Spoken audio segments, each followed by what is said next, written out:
परिंदा और जुगनू।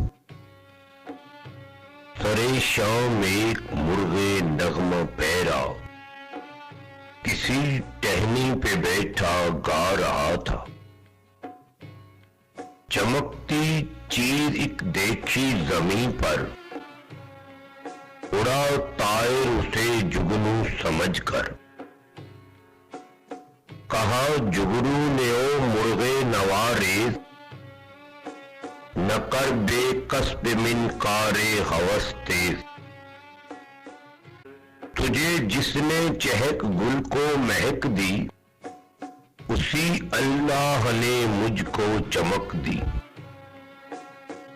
लिबासे नूर में मस्तूर हूं मैं, पतंगों के जहां का तूर हूं मैं। चहक तेरी बहिश्ते गोश अगर है, चमक मेरी भी फिरदौसे नजर है। परों को मेरे कुदरत ने ज़िया दी, तुझे उसने सदाए दिल रुबा दी। तेरी मिनकार को गाना सिखाया, मुझे गुलजार की मशाल बनाया।